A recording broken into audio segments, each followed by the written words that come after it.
Handwriting is typically taught in schools using either standard or cursive letter formations.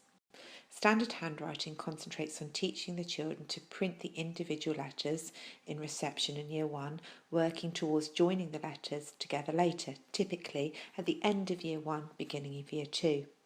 To write the letters, the children are taught to start at the top and finish on the line.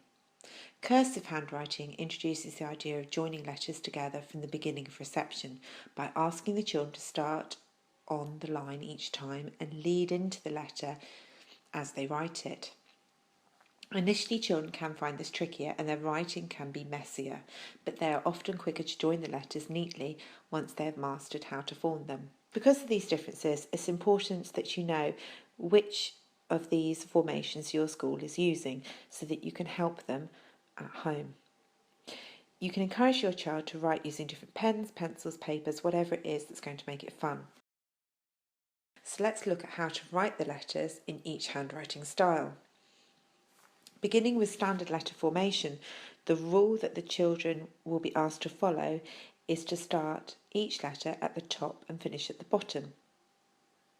Now let's look at cursive.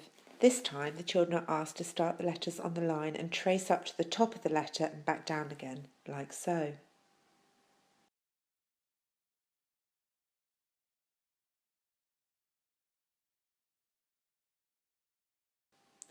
Whichever handwriting style they are using, you should try to encourage your child to make their letters consistent in size, sit them on the line and use pressure so that the letters are clear.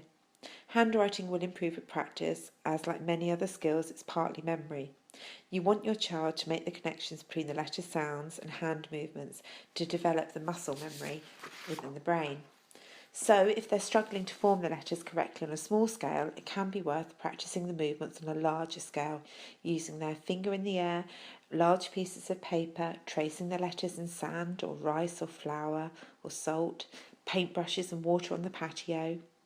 To help them further, you could also encourage them to make the letters sound as they write. Once they've remembered the formation of the letter, they can then begin to practice making their letters smaller. A lovely game to develop this is to ask your child to sit with their back to you.